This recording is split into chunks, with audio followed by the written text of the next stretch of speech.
All right, welcome back to Almost Above Average, the show where we dive deep with the people who challenge the status quo and prove that greatness comes from resilience and reinvention. Today, we are joined by someone who's worn a lot of hats: an entrepreneur, an author, a sales leader, business coach, keynote speaker, and a true believer in the power of turning adversity into opportunity. Our guest, Steve Lentini, has helped countless teams and leaders find breakthrough growth.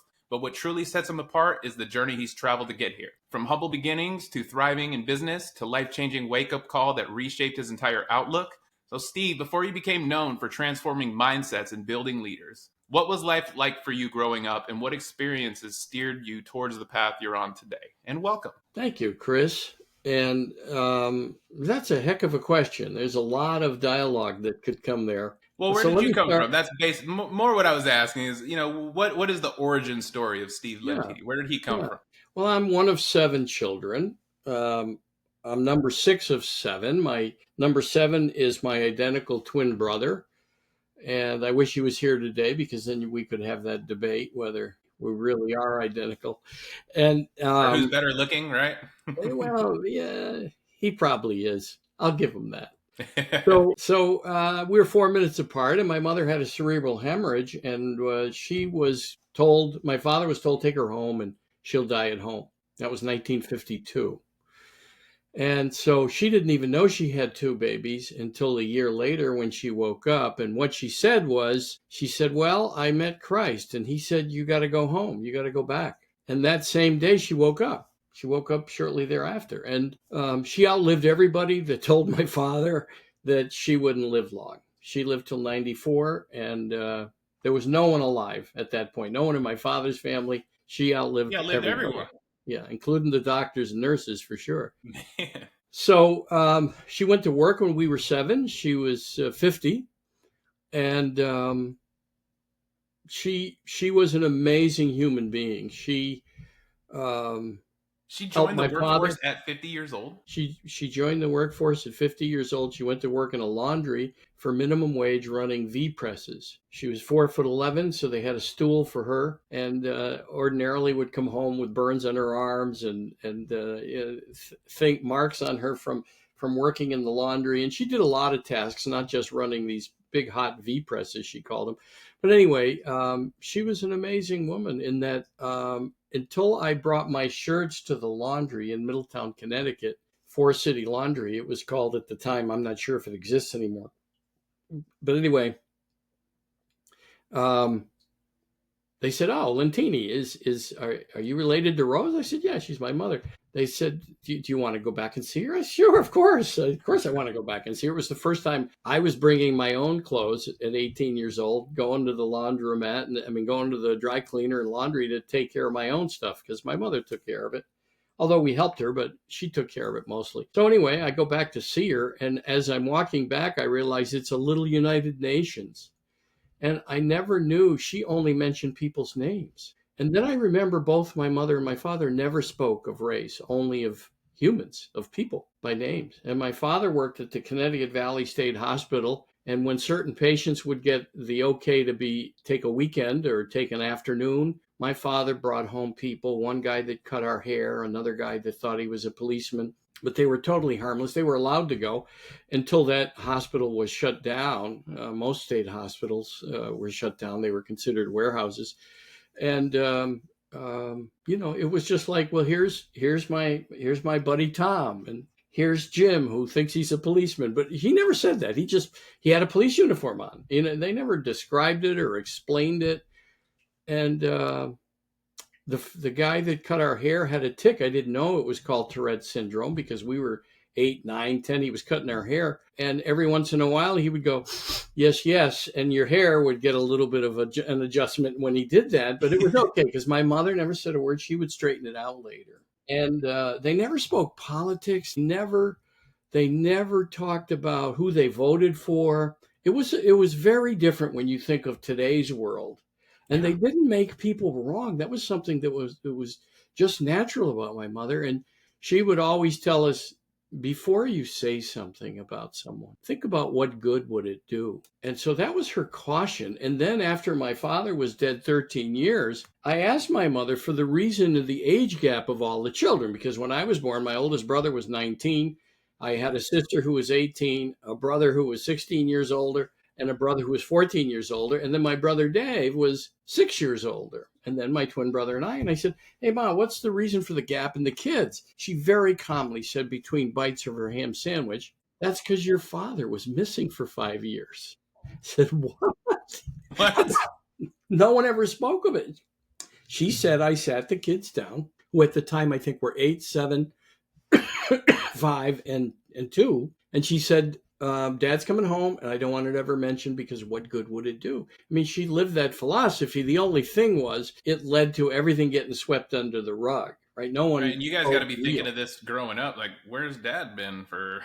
Yeah, I didn't, because I wasn't born until after he got home. I'm grateful he came home. Right? Right. And my brother Dave wasn't born until after he came home. And apparently he had signed up for the Army. He had been in the Navy, and then he was out for a number of years, married my mother, and had the first 4 kids. And then he disappeared one night, said he lost his money in a card game and was embarrassed to come home. But he never reached out for 5 years. And they ended up in what was called World War II housing, or the projects. That's where they ended up, because my mother was on welfare with 4 children, and she didn't work. She just learned how to exist on whatever the state paid her at the time. And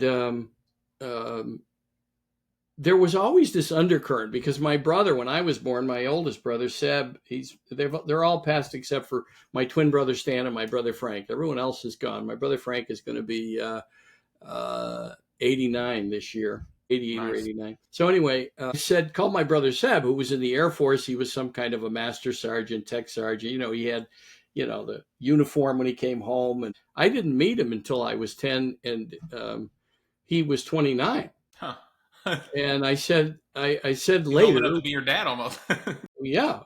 And so I called him right away when I learned. And so he was, if I was, let's see, so 6 years after, if my father died in 83, so let's just say that Seb was 20 years older than me, 19 years older than me. So if I was 43, he was in his 60s. And I said, "Seb, how come you didn't say pass the green beans? And Dad, where were you all those years, by the way?" It never had that conversation up. A little late in life, huh? Yeah, it never came up. And he said, "Well, that's because Mom said we don't talk about things like that. What good would it do? Your father came home. We're not going to make him wrong." And I get that message because it's part of the work I do today. It's just very different, because now that was one of the reasons that led me to the work that I do and the writing that I do, talking about being real and being authentic and learning how to manage the mind with the idea of be careful when you want to be right, when it's very strong, wanting to be right, because what we forget is it makes everyone else in that moment wrong. And everyone around your table is probably 10% right at least. In other words, we could give people credit, have a dialogue instead of a fight and an argument, and say, "Okay, well, I hear you. All right, I'm not sure I agree with it, but let's talk about that. How did you come to that?" And so it led me to go to work for one of my brothers who owned a distribution business. I ended up owning a distribution business, then retail party stores. I actually also helped a few struggling guys get their books published. I produced a couple of movies that were, I raised the money with investors and told them, this is the kind of project that you picture this. When you picture a toilet swirling, I said, make sure you picture your money going down with it, because I wouldn't promise people anything. And it's because artists came to me and said, "Hey, can you help us raise money? We'd like to do a project." And so we did a number of them, including meeting a guy who his name was Ron Gorton. He actually produced Panic Button with Maurice Chevalier, Jane Mansfield, and Mike Connors, who ended up in Mannix. He gave Mike Connors his start, and then this was the last project, or the one before Jane Mansfield lost her life, sadly. And what I didn't realize at the time, when we were raising money for another project he had an idea for, is we couldn't rent the movie, couldn't find it anywhere. And if we had, what it was Ron Gorton's life story, raising money from people for projects that ultimately failed. And that's what Panic Button was about. It was That ultimately failed. It was the first concept of producers. Well, how do I get involved? I got plenty of projects that need money that might fail. Let's go. Well, and Ron certainly was good at that because he raised money, and he also did it. He raised money telling people they all owned 100% of the project, which we discovered when we raised money for a movie called.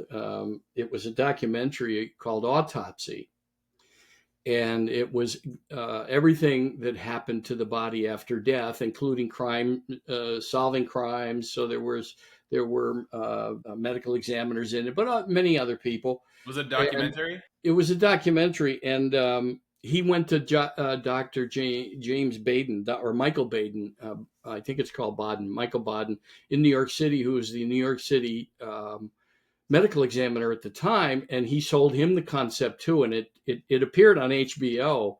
Nice. While we were doing our project, and we changed the name from Autopsy to A Walk with Death.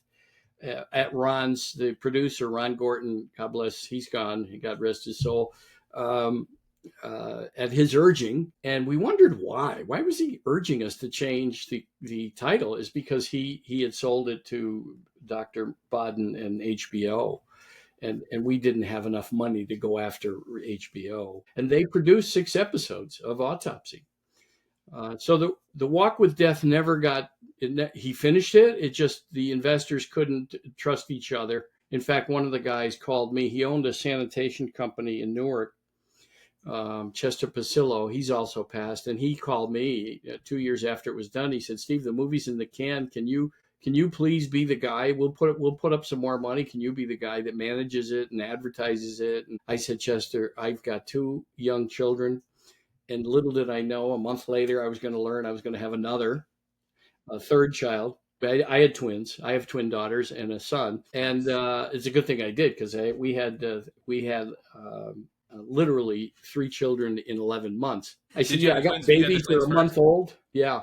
You had the twins first? Yeah, I had the twins first, and a month later, in between, Chester Pasillo called me and said, "Can you market this thing and do it?" And I said, "No, I got 2 young babies. I had twins. Yeah. I'm not going to do it." And not for 3 years at least. Yeah, maybe it didn't happen at all. So they agreed to that and just let it go. And it never got. So it's produced and finished, and it's just sitting on a database somewhere. Sitting somewhere, who knows where. And I did Prisoners of Rock and Roll with Captain Lou Albano. I raised the money for that, and that turned out to be that was only $35,000 or $50,000. It wasn't a lot of money, but Captain Lou Albano was the tag team champion. He and Tony Altomare. Lou Albano he was quite a character because at the time he had a little beard and a goatee, and he had paper clips. He had holes punched in his cheeks, his nose, and he had paper clips with rubber bands, and of course he had a lot of earrings. But he was a wonderful human being. In fact, Cyndi Lauper managed him at the time, and it's a good thing. He tried to convince us to raise more money to get Cyndi Lauper to appear. It's a good thing we didn't.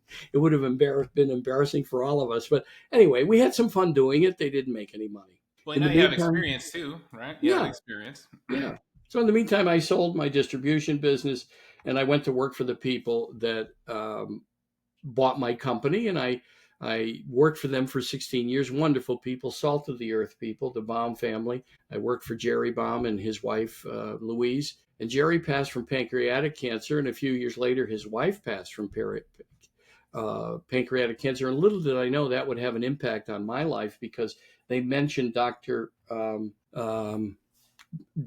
Peter Banks, who was a pancreatic renowned doctor at Brigham and Women's Hospital in Boston.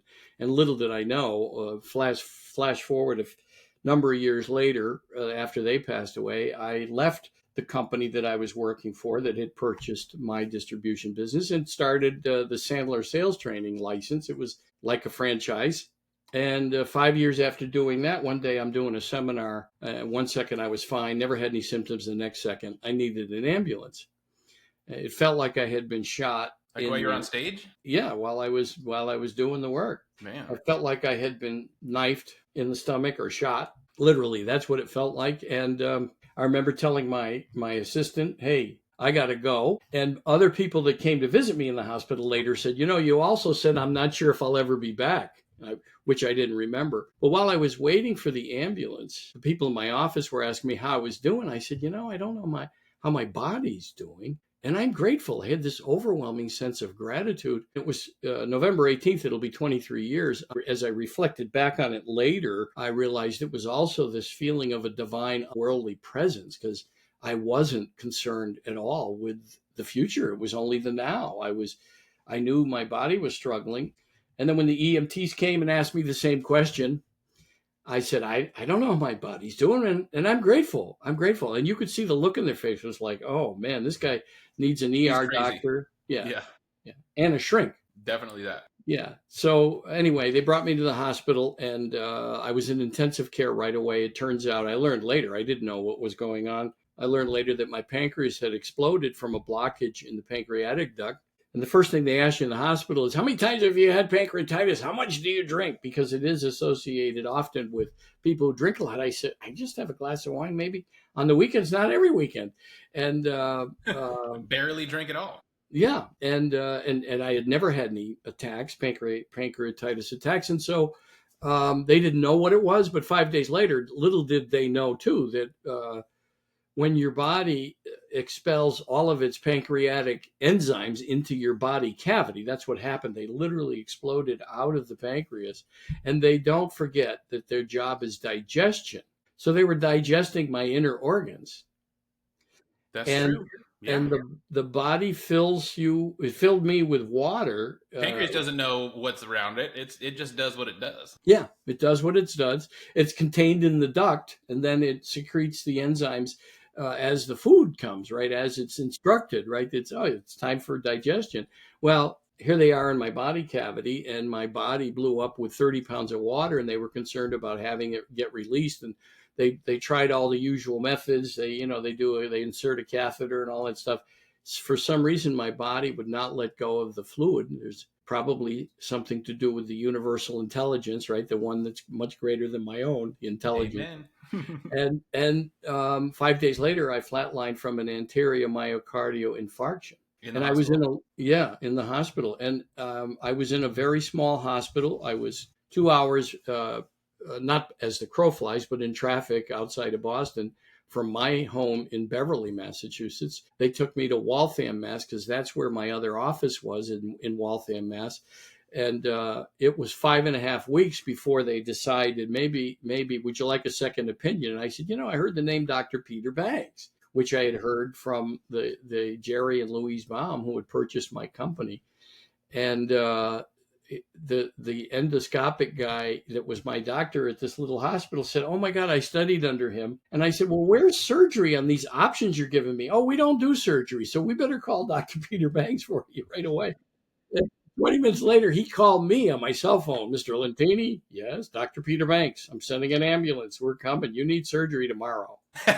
Dang. And that was 5.5 weeks later. Turned out it was December 23rd. Man. And So you already flatlined, and now you're going back to the hospital. Yes. Little did I know it was going to be 100 days altogether in the hospital, 60 days straight and 40 out of the next 60. And little did I know on the 5th day I would flatline and get a glimpse of what's next, which is truly amazing. 1 second with 2 friends at the end of my bed who were visiting. The next second I was one with God, one with the infinite, one with immense glory, light, base. The words, Chris, do not do it justice. They do not describe the experience. And it was like a play. There was no past or future, only the now on steroids. I call it the now on steroids. And the other thing I noticed is I have the trademark for the acorn brain. That little voice that's in, as far as I know, it's in everyone's head. At least when I ask people, when I speak, I'll say, how many people by a show of hands have that little insidious voice in their head that talks to them constantly, sometimes 24 hours a day, sometimes interrupting our sleep, our comfort. And many raised their hands to my, the first time I asked that question, I was like, I'm glad I'm not the only one with that voice. Yeah, that would have felt silly if you asked the crowd and no one's like, no one. Silence. Yeah. I No, guess I need a new career. yeah, you're the only one. That'll have been my first and last speaking engagement. Right. So it didn't go with me. That voice didn't go with me. And you don't have the kind of thinking that says, wow, I don't have that little voice. You don't have the human consciousness. So from here to there, what I went into is beyond human comprehension, which is also mentioned in a number of places in the Bible. Where we go from here is beyond human comprehension, beyond our understanding. I think that's in Romans, one of the verses. I have it in my book, Sage Advice, that I wrote 3 or 4 or 5 years ago. I think it's 4 years ago. But anyway, so all immense light, grace, and mercy beyond what we can comprehend. And then there was a next scene, which was my life review, and only the good I had done. So I sensed the presence of family and friends that had passed on, and then people I had helped buy sandwiches for, given money to in the street, helped move, and of course, family and friends, all the remembrance of the times I helped them, and even people I smiled at. I had no idea that I had touched so many lives, and I'm embarrassed to say I was 50. Only the lives I had touched flashed before me. And, it made sense to me. Now, I was going to be a priest until I was 16 or 17. I met Sophie on the high school bus, and I knew, wow, priesthood is not Catholic priesthood anyway. This is not going to be a good idea. Nope, that's not going to work for me. No. So I did study many of almost as many faiths as I could: Hindu, the Vedic traditions, Kabbalah, the Torah, and the Jewish faith, and of course the Kabbalah is based on Orthodox Jewish work.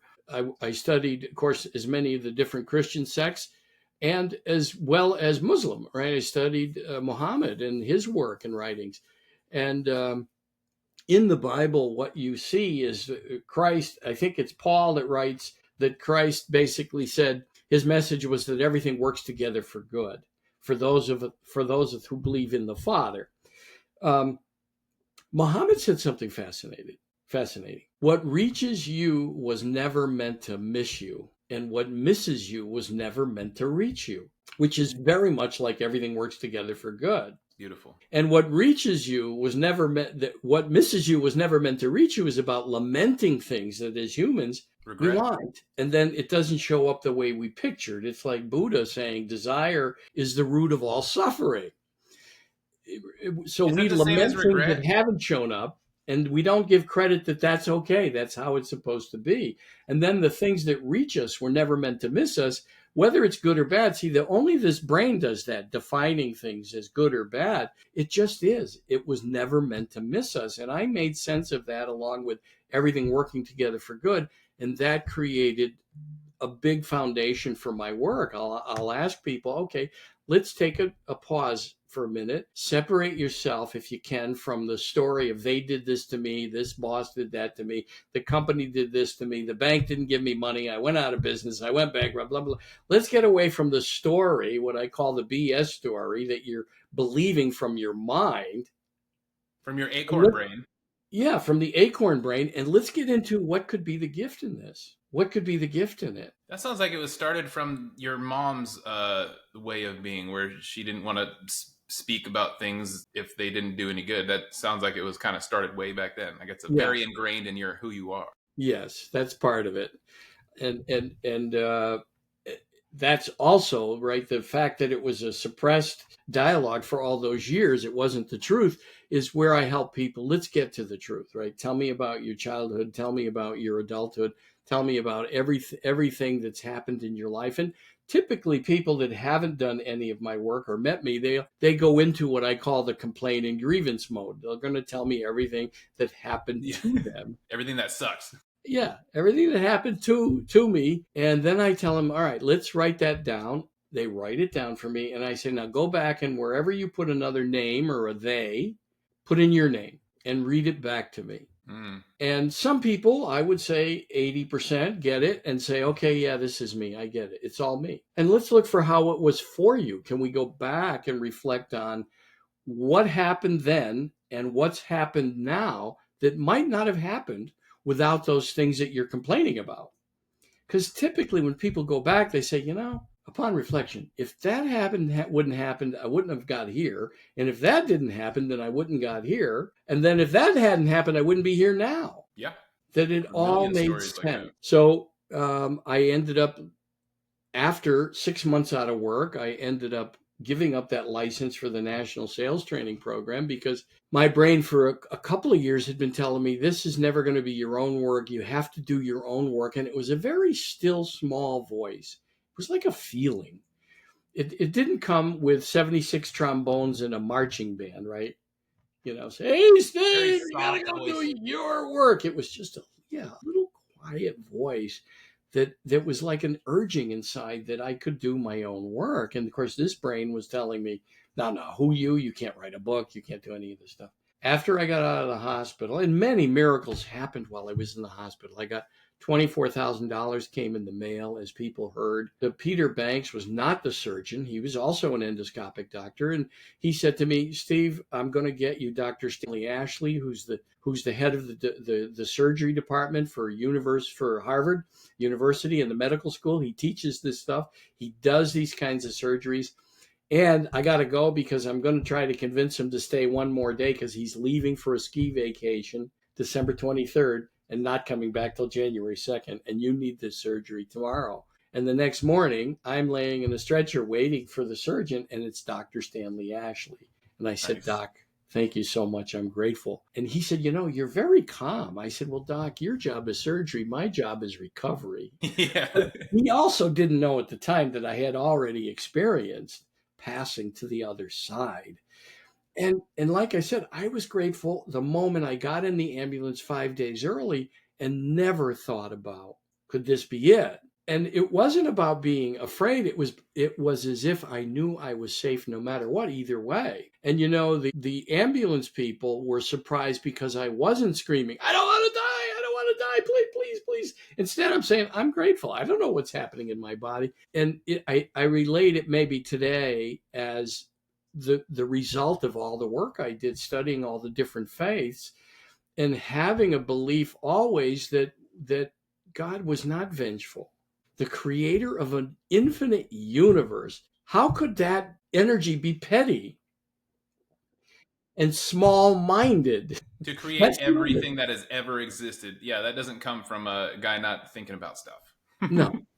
Or not a guy, but At least in my opinion at the time. Now, maybe our thinking is so powerful that I had that experience on the other side because I'd never believed in a vengeful, angry God and questioned the idea, even as a small child and an adolescent, of the idea of sins. I mean, aren't we supposed to make mistakes? Aren't we supposed to fall? Which Christ fell and got up, and that's what we're supposed to do in life: is fall, get up. That's what we're here to. No one's tracking our sins, in my opinion.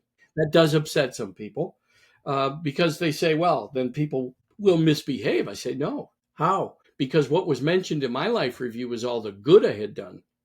And then I asked people, how do you feel when you do good? Except for one guy who said, I don't know, I guess I feel good. Everyone has answered, yeah, I feel good when I do good. But even that sounds disingenuous that he doesn't, when he says that he doesn't feel good. It's kind of like, well, I suspected he just didn't want to admit it because he was a tough guy. It's one of those things. Yeah, he was like, a tough guy. I can see it. Yeah. I know what doing good things feels like, man. Yeah. And so everyone feels good when they do good. What's the reason for that? Because that's what we're here to do. We're here to do good. And the way to have good is to overcome this brain that judges everybody and everything and makes them right or wrong or bad or good, or separates them into nationalities or races or sexes or sexual preference. When I left my body, there was nobody saying, well, Steve, let's see, hold on. What's your sexual preference? What are your pronouns? What's your faith? What country are you from? Is the surgeon black? Is it? Yeah, right. Yeah, right. None of that. No, because we're all one. This is the human ego, right? Edging God out, that wants us to be right, that thinks small-minded. And if it's small-minded, it didn't come from the creative life force called God for me, but you could call it Goddess or the Buddha or the Abraham or the Muhammad or the Christ or the Vedics, the Hindu traditions, or you could call it anything you want, the Brahma, or the quantum field for atheists or scientists who don't believe in a God. There's something, we live in something so amazing. It's so far beyond our human comprehension and understanding that's what I got a glimpse of. And I don't know why. Why me? And I never feared death. It didn't matter to me whether I left here and stayed there, because I can tell you, after the life review, I was asked a question.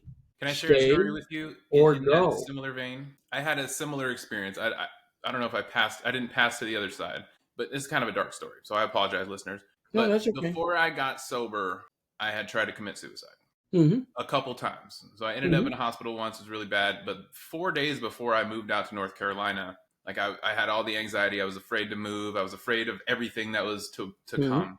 Mm-hmm. And I was like, screw it, I'm not going to do it. And so I Mm-hmm. went, got a rope, drank myself to oblivion, found a tree near a lake, and I was ready. Tied it off, tied it to me, and I was sitting over at the Washoe Lake, overlooking the Sierra Nevada mountains. And I had just calm and peace. And right beforehand, I was like tying ropes off. I'm anxious. I'm moving.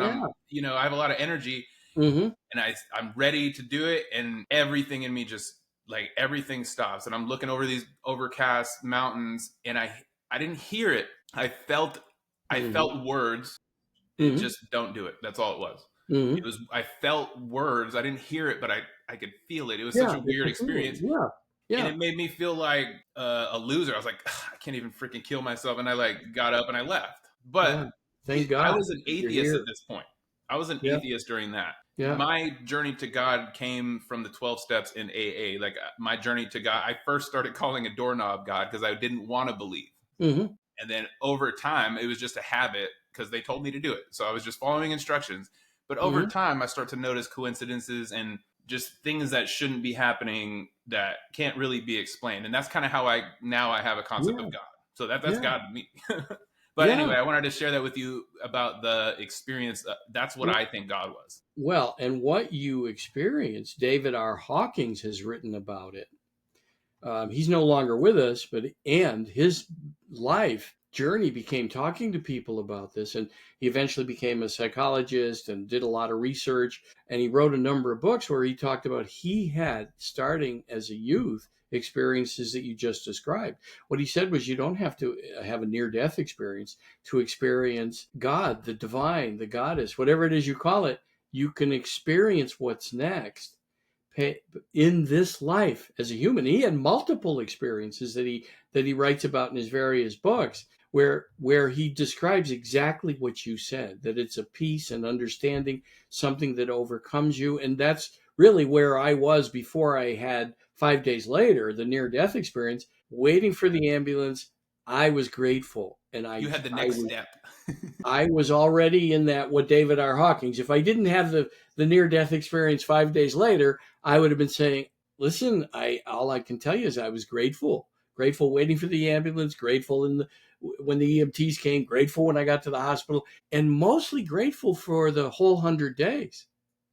I can tell you're Mostly telling the grateful. truth too. Like you're saying that very genuinely. I had a priest come into the Waltham Hospital, admitted in the bed next to me, and the priest said to me, "How is it that you're so grateful?" I said, "Oh, Father, what awaits us is just absolutely amazing." So he came in maybe 2 weeks after I had been in the hospital. At that point, I had had the near-death experience. But I said, "So what's happening, Father?" And he said, "Well, I've got cancer, and I've got a tough road ahead and a diagnosis of that." I said, "Well, I can tell you, um, be in the moment. That's the way for me to be grateful, is just be grateful for today." And that's all I can say, Father. And he was really an amazing guy. His name was Father Joe, and he said, "Make sure that we stay in touch." And then I learned a few weeks later that he had passed. And but he actually used the gratitude and being in the moment. That really, the other thing I learned is we only have now. And what this brain does is it takes us away from the now. It takes us, because it has an advantage over us. It remembers every humiliation, every error in judgment, every mistake we made, every place we fell, and it reminds us of it. I'm driving down the road and something happened in the second grade, and it reminds me. The brain reminds me of it. I'm 73 now, October 10th, right? And it's like, You look thank great you. for 73. Well, Dang. thank you. Thank you, brain, for sharing. And then today, it seemed like a good idea at the time. And I laugh at myself because that's what I've learned and what I teach about reprogramming the mind to be grateful and be here now and to stop and look around and count your blessings as often as you can during the day, especially when this brain gets active, because it reminds the brain that there is so much more possible than all of the little small-minded things that we see every day, including from our leaders, sadly, right? That our leaders are doing this, pointing fingers, blaming, this, making each other wrong. Then they're expecting the general population to behave differently. If our leaders are modeling that kind of behavior, it's not surprising that their constituents and the citizens are doing the same, because we don't have people that are having a dialogue, saying things like, yeah, I disagree with the guy, but we're having a dialogue and we're going to come to a compromise for the benefit of the people, or the benefit of the company, or the benefit of my neighborhood, or the benefit of my next door neighbor. No one's as bad as you think they are, and no one's as good as you think they are, because 100%. we're all human. We're Yeah. all flawed. There's no elite group because you got 19 letters after your name and you went to school for 25 years. That doesn't make anyone better than anyone. None of us are superior to anyone, nor beneath anyone. And when we can get over ourselves, John Maxwell says that a lot. When we can get over ourselves, because that's our job, is to get over ourselves and really appreciate, why did God make it this way? Well, it's this way. Life is organized this way so that we can learn and grow from the chaos and the conflict and the challenges and what this brain suggests. Now, the key is we don't have to believe this brain. We don't have to. And we can reprogram it. When did you discover that you could reprogram the acorn brain? How old were you? Well, before I went in the hospital, I read Dr. Srikumar Rao, Are You Ready to Succeed? And he talks about developing a level of thinking above your thinking, becoming the observer of your life. I'm not sure I understood that totally until I had the near-death experience, when I realized, wow, we have it all wrong. At least I do. I don't suggest everyone has it wrong. And I don't think religion's bad. I think it's wonderful. Faith, anything that gives humans faith in something larger, is wonderful. Necessary. Definitely But necessary. when it sounds small-minded, when the claims come that it's the only way, there's one way, and you better be good. No, we're here to make mistakes and fall, and there's many ways. I think Christ said there's many rooms in my Father's house, and I think that was his message, that don't worry, right? Whatever you believe, you will find God, and we have no choice, right? All of us have a death sentence when we're born. We're all going to go back to where we came from, and we're all going to discover what it is. Now, hopefully, well, I would say yes, because I've studied near-death experiences since, and some have experienced hell. They experienced hell, and it could be because they've always been afraid of hell, and that our thinking is so powerful that whatever we experience next could be because what we believe and what we fear. Because of our habits that we've trained ourselves to believe over our lifetime. Yeah. I'm spending this whole time period of my life right now is unlearning all the stuff from the past, or relooking at everything and deciding what I need to keep and what I need to get rid of. Yeah. Many masters over the centuries have said we have to unlearn and reprogram our minds. I mean, go back to Plato and some of the early Greek philosophers. They all said something similar about reprogramming the mind and not believing the brain. Something I laugh at, Cicero said in like 140 BC or something like that, or maybe it's 140 AD. But anyway, it's in my book, Sage Advice. He said, politicians aren't born, they're excreted. Well, that's funny, only because it tells me over 2,000 years ago, people were mad at politicians, but humans still haven't learned to do anything about it. We haven't voted for people that say that. No, that's not true. We have learned that we want to be upset at people in power. That's what we've learned. Good point, Chris. We have. That's exactly what we're learning. Right. Yeah. And so, but that's another power of the small-minded thinking, right? That's what I talk about in my work is our job is to overcome that small-minded thinking, all those places that we're limiting and we're talking about others and we're complaining about whole groups of people, races, sexes, sexual preferences, the neighbors, the boss, the company. It's all BS because we're not grateful for what's the gift in it. Because life is for us, not happening to us. We can think that it's happening to us. It's not happening to us. And until we get to that place where it's happening for us, where we realize it and we look for the gift, then we're always going to be in the story. We're going to look for reasons to make people wrong. We're not going to spend our time doing good because we're going to find a reason to do whatever, make others wrong, bang somebody over the head with a sign, or whatever it is. We're going to find an excuse to do it because, after all, I'm right. That's it. We're all trying to be right in this world. What are some tips that you have that you practice to reprogram your brain? I do one thing. I brush my teeth with my non-dominant hand every day now. I have for like the last eight months. That. Yeah. George Ivanovich Gurdjieff used to say that to make sure that you do things opposite of what you normally do. Notice your patterns, like brushing your teeth left-handed, brush your teeth right-handed. Put the right-hand sock on every day. Well, put the left one on first. But to do other things every day. If you write left-handed, write right-handed for a while, only because his theory was it would teach you to observe. Now, George Ivanovich Gurdjieff did many other things. But I like Rainer Maria Rilke, who called the voice in his head in the 1800s. He called it the little hooligan.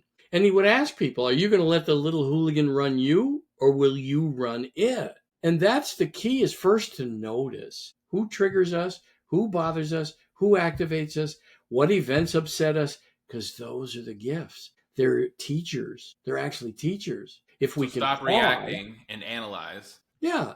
Instead of meditation, I found that skill, how I use that in my days. Like, I found that through meditating. Yeah. Like, the practice of meditating for me is me stepping outside and just looking at my thoughts and then letting it go, Yeah. And that's how I kind of developed at least I can judge myself in real time now. Yeah. Usually. Yeah. That's, meditation. I think also adding, noticing what triggers you, who and what, because events trigger us and people trigger us. And noticing begins reprogramming the mind, because until we notice, it's like driving. And neuro researchers are talking about this, that until the age of 35, if we don't do anything to reprogram our mind, neuro researchers can predict your next 35 years, because you will do the exact same things over and over, maybe different people, different events, but if they trigger the same feelings, the brain just says, we got this. Just like driving. When you first learn to drive, you're nervous. You're paying attention to everything. 2 years later, you don't know who's driving. The subconscious takes over. But what we didn't realize for many years is that it takes over in emotional training, and it becomes automatic unless we stop and notice. Because the minute we notice, the brain says, oh, he's not reacting. He's noticing this person triggered him. Then when you go to the next level of, all right, wait a minute, this event or this person is my teacher. What's the gift in this? What are they trying to teach me? What can I learn? Now, if you want to complain that the store clerk is an obnoxious idiot, okay, fine. And if you're upset, the only caution I would have is, have you ever been an obnoxious idiot to anyone anywhere? Because it doesn't apply to the store clerk always, right? It applies to, have you ever been an obnoxious idiot anywhere? When I first learned that a number of years ago by a coach I had for 20 years, I had to stop and say, yeah, you know what? I have been an obnoxious idiot. And what happened is I realized that person was there to wake me up to it, and not to be so angry and upset with people that are a little bit different, right? A little bit. You changed blaming into analysis in your life.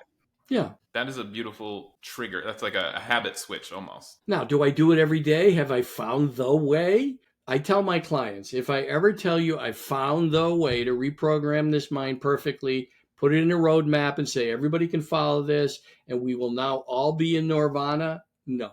Here's a $1 million button, just hit it on my website. Right. Yeah, right. I tell them, if I tell you I found the way, run away. No one has the way. No one has the way. It's each individual journey. And when we can come to appreciate, imagine trying to appreciate 8 billion journeys. But if we get over ourselves, we could appreciate very many journeys. And I have one other goal. I want to love one person. One. Between now and the time I pass to what's next again, as much as I felt loved in that moment, it's very challenging to do in the human body because it's way beyond our understanding. If we all had an experience of what's next and got to come back, not before this podcast is over, by the way, we wouldn't be so petty. We'd come back and say, well, thank you, God. And that force, that life force, and for me, it's God, but whatever anyone wants to call it, is never absent. It's present 100% of the time, because if you think about it, we're floating on a ball in a we call it a universe, but really what it is energy, which physicists would tell you, right, is just evolving, growing, changing energy. And how could whatever created it just say, I made it. All right, next. It's here with us always. The divine is never absent, except when we get angry, when we listen to this brain and we judge and we get angry and we complain. And neuro researchers are actually doing now facilitated MRIs, fMRIs, where they're watching new neural pathways develop as people reprogram their mind from mostly negative and mostly complaining and mostly grievances. When they give them a program to help them reprogram to positive or non-judgmental, just observing, they actually see new neural pathways opened on the opposite side where the negative neurons light up. How do they do that how do they do that test? How do they test that? It's a facilitated MRI. fMRIs, they're called. And they actually give people the exercises and the work. And I don't know how often they come in. They must come in frequently. Stanford did some of this work, but many others are doing this work now, nice, especially the last 5 or 6 years. And they're proving that new neural pathways are opened. And that's the place that the brain now starts to default to more often. Sounds like a cure to depression right there. It could be, I guess. I'm not a doctor. And Dr. Daniel Amen has got another fascinating. He's doing research. He's a double board certified psychiatrist and a neuro researcher. Dr. James Doty, who wrote Mind Magic, another neuro researcher. Joe Dispenza's done some of this work. Shirzad Shameen has done some of this work with Stanford. He invented or came up with, developed the PQ program, which is again a program about reprogramming the mind. And fascinating how, as they stay with people during the reprogramming, that they're finding that they more often default now to the opposite of what they used to do. In other words, the brain only said, you get angry when you see Mary, or you see people like Mary. And then they started to question those thoughts and reprogram it and say, wait a minute, what is it about Why Mary? am I mad at Mary? Yeah, maybe I don't hate Mary. Yeah, I get that. So it sounds like they do a fMRI, send them out into the world with some instructions. Like, hey, when this happens, do this. When this happens, do this. Come back. And they're seeing new neural pathways being formed. That is and they facilitate the MRI. So some of the MRIs, they're actually giving them the exercises, and they're watching the brain light up in new ways. That's interesting. It's fascinating work. But what it's about is discovering our power if we leave behind our pettiness, if we leave behind the reason to make others wrong, right? If we bring the Christ consciousness with us everywhere, if we bring the ideas of enlightened being, or even if people can think of it this way, higher frequency versus lower frequency. R.J. Spina has written books about super consciousness, and he talks about the higher frequency and the lower frequencies. We know when we choose something that's lower frequency. We know because, we're going, oh man, I wish I hadn't said that to her, or I wish I hadn't gotten so angry.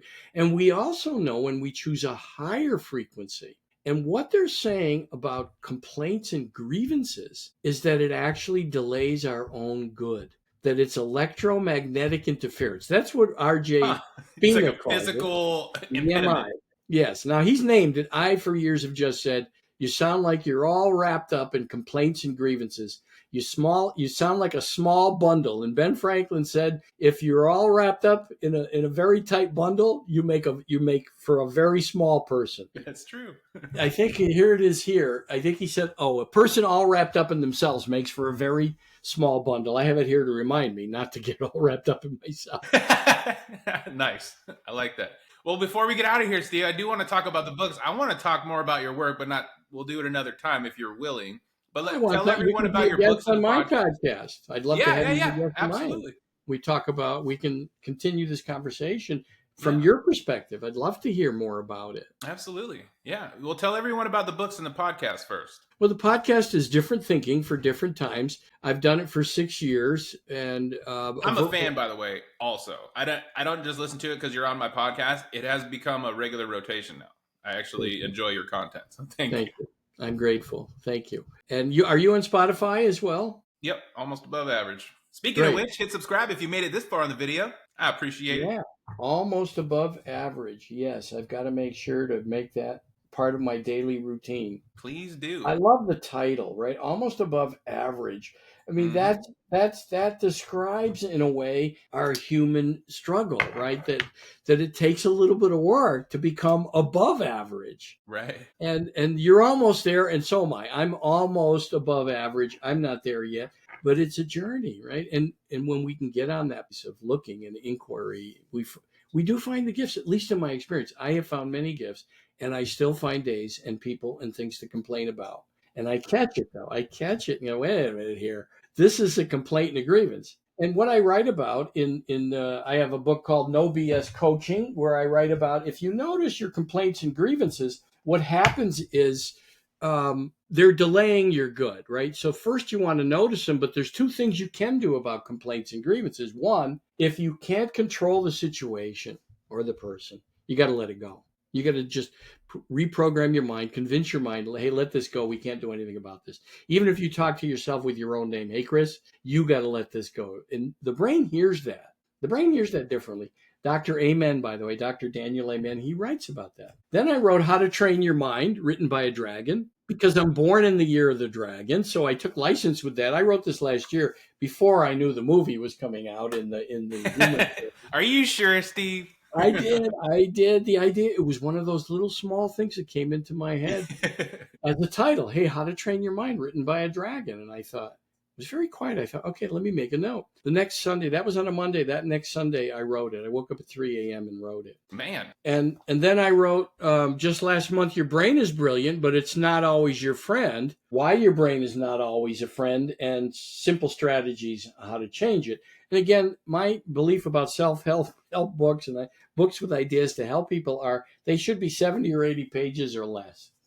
And not 200 or 300, because now you want to make sure the person's going to finish the book, because if they can't finish the self-help book, then you messed up. Yeah, and it isn't about me showing people what I know, because I know very little except experience. And that's what's helped me. I didn't finish college. I did go, but I've read, as you can see, I would say 90% of these books are read. The rest of them are glued in like they are at restaurants when you go to. Yeah. They're for show. No, I'm kidding. Yeah, these books, a lot of them are studied and flapped and tagged. Here's what I do.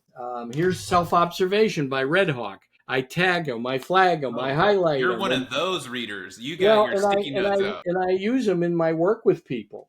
Right.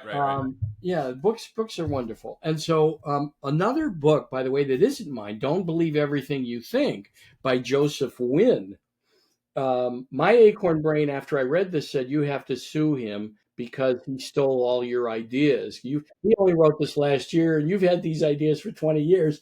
And I laughed and said, no, we're not. God bless Doctor. Why don't you guys rap battle? You can use my YouTube channel. You guys can rap battle. That'd be great. Yeah, let's do that. When did you get these ideas? Yeah. They were mine. Oh, mine. That would be awesome. That would be small-minded thinking. If anything has to be yours in the universe, by the way, we're all just leasing. And that's another thing people fight over. What's mine? We don't own anything here. No, we're all just passing through, man. Yeah. I was 50 and almost didn't pass through. again, right? I came to the other side. And you know who wrote about that in very similar fashion was Neil Donald Walsh. He wrote the Conversations with God series. And his last book was At Home with God, the final conversation. And in that book, he's asking God questions about death and what happens at death. And it's the last chapter. And during the whole book, God keeps telling him, you're not ready for the final question. Because Neil Donald all through the book said, all right, so come on, tell us. What happens? What happens when we die? What happens? God says, you're not ready for this. At the end of the book, and I'm reading this after I survived, a year or two, maybe 3 years later. And I get to the end and it says, all right, God, what's the final question? And God said, stay or go. And I was asked, stay or go. And my consciousness surrendered with thy will be done. Thy will be done. Didn't matter, stayed there, came back here, which was always my feeling, even waiting for the ambulance, but it didn't translate into anything official until I was asked that question, just like this, stay or go. And it's in your consciousness. You don't have a body. You're not communicating like you and I are. It's just a knowing. And I said, thy will be done. And I was right back in intensive care. And I asked my two friends, maybe an hour later, maybe longer, because I was just trying to process what the hell happened. And finally, I said to those same two friends, I said, hey, something happened. That's all I said. And they said, oh, yeah, your alarms went off. The nurses and doctors came running in. You were flatlining. And they said, out, this is it. Call his family. And they were out in the waiting room calling my family and friends. And sometime later, they estimated sometime around 20 minutes, the nurse came back out and said, okay, he's stable for now. You can sit with him. And they were back in the room when I regained consciousness and was back and stunned from the question, stay or go, and stunned from the life review that only mentioned the lives I had touched, and stunned from the immense light, mercy, grace, and also stunned later on thinking about how small-minded I was until that day. What a beautiful story. Very small-minded. And I still am, and I've improved. Almost above average, which I love. There we are. I'm almost above average. And it's a journey, and I'm enjoying the journey today, and I'm enjoying all the people that come that bother me, because now I say, oh, teacher, to myself, right? I may not say that to them. And I don't recommend in the shopping mall to talk to your brain. All right, brain, shut up. That's not true. I do it. It's better to do it. Better to do it in private. Right. But anyway, it's to live like that and say, okay, teacher, and pause and say, you might say, if someone's trying to argue with you, hey, I see you're upset. Talk to me. What's happening? What's going on? Was it me? Is it something I've done? Is it something I'm doing? Talk to me. Tell me. Just no reaction. Because we can still say even things like this. Hey, I am angry. I'm upset and I want to talk about it. That's very different than screaming and shouting and raising a hand, because it accomplishes, and we know this, it accomplishes nothing. We know it's lower frequency. Well, Steve, I really appreciate you being on the podcast today, man. Tell everybody where to find you at. Steve at stevelentini.com. I'll show you how to spell it. So here's my name, Steve Lentini. Just add Steve at stevelentini.com. And I don't want you to go out and buy anything. What I want you all to do is just spend a moment, count your blessings, be grateful, and do some good tomorrow. Do some good. Touch another's life. Steve. That was a very good message. You're welcome. All right. I'm grateful. So we'll schedule a follow-up. Absolutely. And you'll be on my podcast. Absolutely. What was the name of the podcast? Different things for different people? Different thinking for different times. Different thinking for different times. I'll link to that in the show notes, and I am going to link to all your books. Sorry. I'm just going to do it anyway. I think your content is good, not just from this podcast, but everything you're putting out into the world is exactly what the Almost Above Average podcast is about. So and if somebody would like me to come and speak, I'm glad to do it. If it's a not-for-profit or a group that's looking to raise money, I'm glad to do it for free. Okay. If it's a corporation that wants to excel times 10 and change the culture and have a group of people that are not just happy, but alive and authentic and learning how to deal with real situations, there might be a big fee for those companies. Oh, good. Well, when McMedia Network is a big, large corporation, we'll elicit your services, and we'll get in the room with Steve Lentini. And I'm going to do everything I can to help you. Well, I appreciate it. And thank you for being on Almost Above Average. Discussing that. Okay. You're welcome. All right, brother. We'll talk to you later. Bye, Chris.